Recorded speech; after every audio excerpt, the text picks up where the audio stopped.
Hey everybody, this is the Longhorn Confidential. I'm Danny Davis, the Austin American-Statesman. We're coming to you on Monday, December 30th. Me and Cedric Golden. We are in our lovely scenic hotel rooms here in Orlando, Florida. TJ is coming to you live from the crib.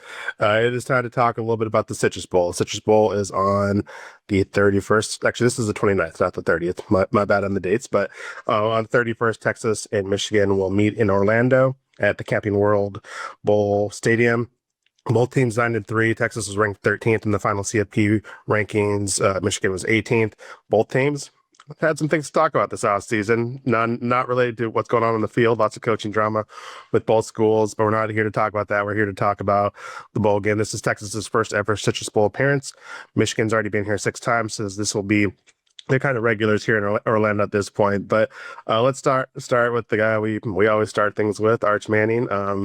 Lots of opt-outs for this game, which is kind of commonplace for bowl games at this point. Arch is not opting out. He is going to play. He's also announced that he's going to return to school next year for the 2026 season. With all that in mind, knowing that this is kind of a meaningless, maybe too strong of a word, but not a CFP playoff game, said, do you think Arch how much do you think Arch should play on Wednesday? Is it say, they're trying to get that 10th win where he should play all 4 quarters, be chucking it 60 times, or with some of the absences on that team, is it too much of a risk to have him out there and risk potential injury for the future? I play him in the first half. That's it. What are you trying to prove here? Danny, he needs to play a little bit, but he don't need to get hurt. And so whether they win this game or not, and I know people, they want to win 10 games, want to win 10 games for the 3rd straight season. That's cool and all. But the key is to get people like Arch Manning and Colin Simmons out of Orlando healthy. Trevor Gooseby, if he decides to come back. Those guys need to return to Austin fully healthy and ready to go for the spring. Everybody else can play, get these young bucks some chances to show what they can do. But when it comes to the All-America types, This should be more about the practices than about the games. I don't like the idea of any of those guys playing deep into this football game. Yeah, what are your thoughts? How much should Arch play on Wednesday? Okay, who am I channeling? You play to win the game. Herman You Edwards. play to win. There you go.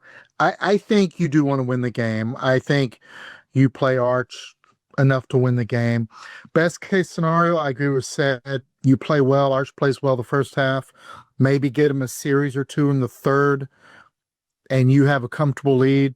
Then I think you bring in a youngster like KJ Lacey, let him get some game time experience. But you want to win the game, but ideally you don't have to play Arch the whole game. But will that happen? We'll see.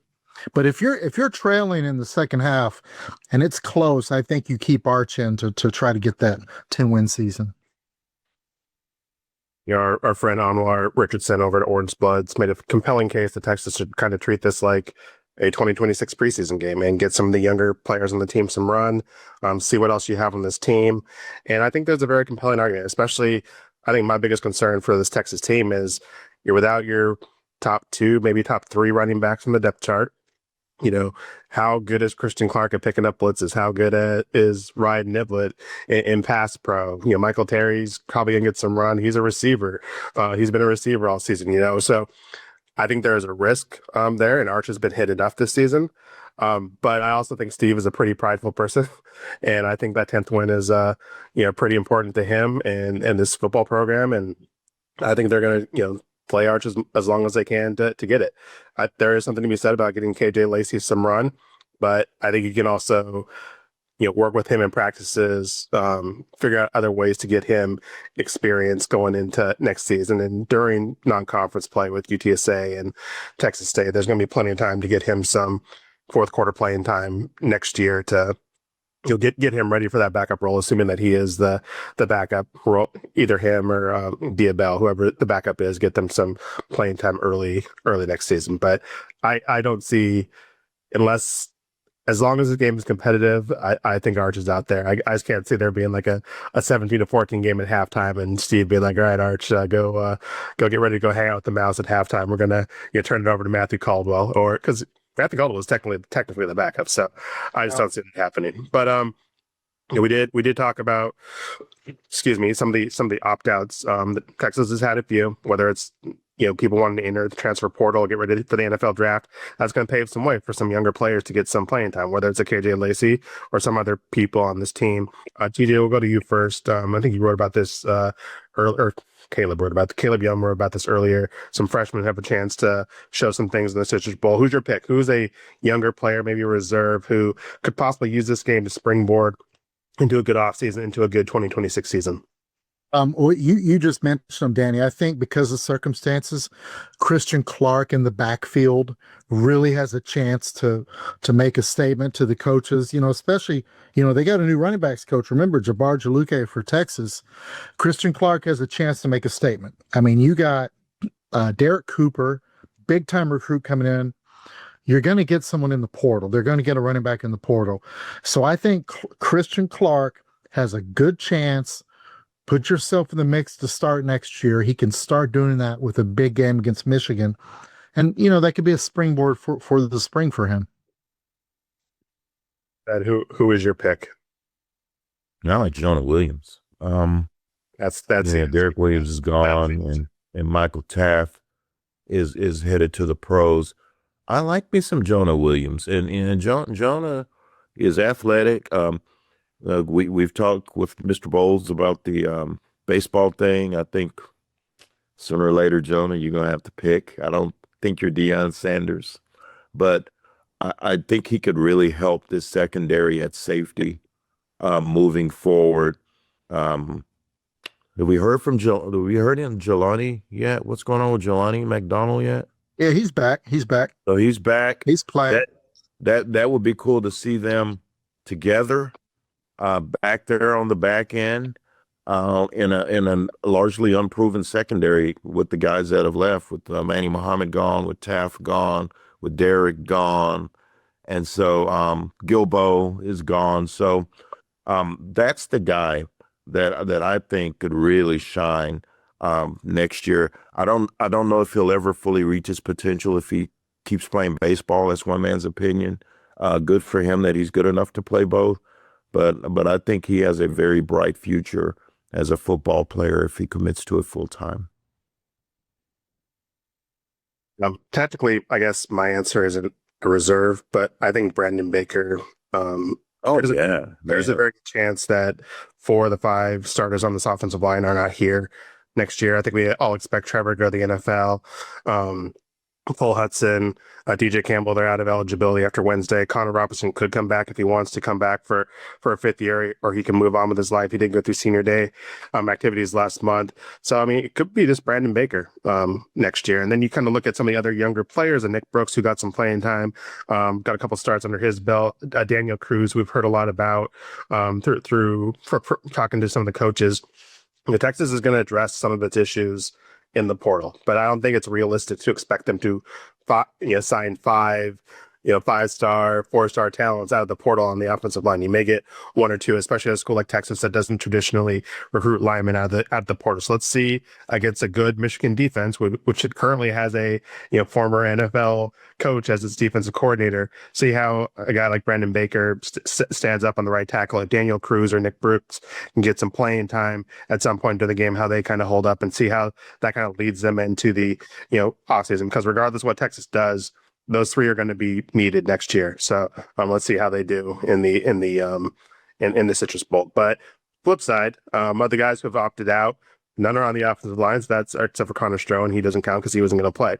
But of the guys who did opt out, whether it was to go in the portal or get ready for the NFL draft, who will Texas miss the most on Wednesday? Said, man, that's Contravian Wisner. That was one that to me was kind of out of nowhere, because he kind of embodies what Sark is trying to build here.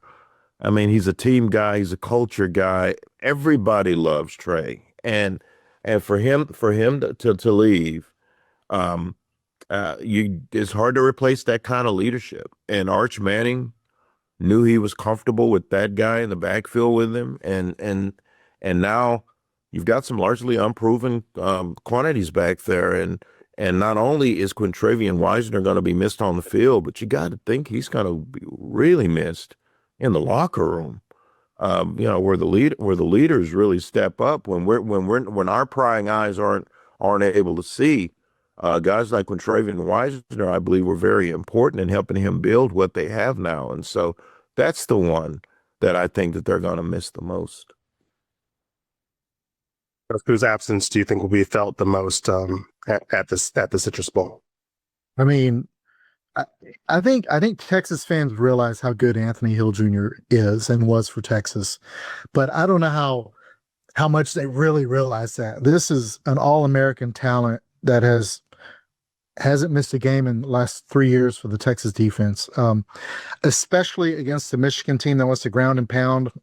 Hill is so good in the middle, such a good middle linebacker. They'll miss him. How much will they miss him? I think that's the interesting thing to see, because I think Anthony Hill, who should be a first-round pick in my opinion, he covered up for a lot of other people's maybe lack of playmaking. I think Hill was a big-time player for Texas. We're going to see how much Texas misses him against Michigan. I think you just look at that secondary. I mean, it's great that we're going to see Jonah Williams and see some of these young defensive backs, but Texas is going to be missing Michael Taff, who is around. He was at practice today, so I mean, he's probably going to give them some fired up speech beforehand. But that's different than playing. And we saw what this defense looked like when he had to miss those couple games because of his hand injury earlier this year. And then you're missing Malik Muhammad, who I think is a very talented cornerback, and you're missing Jalen Gilbo, who's another good cornerback and who's made some strides this season. So I think the two cornerbacks, it's going to give some opportunities for Cade Phillips, a Kobe Black, some of these younger guys to step up and showcase. I'm sure those two young men have a lot of confidence in their abilities, but showcase what and show why they should be in the conversations to start next year. But I think if you take all of them, I think you get to start with Michael Taft, but Malik Muhammad is a huge absence, as is Jalen Gilbo on the other side. Like I said, though, Texas is their first ever appearance in the Citrus Bowl. So we have never covered a Citrus Bowl before, but we have covered a lot of different kind of bowl games between the three of us. Ced has a little bit more season than the rest of us, so we'll save him for last. But TJ, what's your favorite bowl game to cover, if you have one, or what's a bowl game that you really wish you could cover at some point in your career?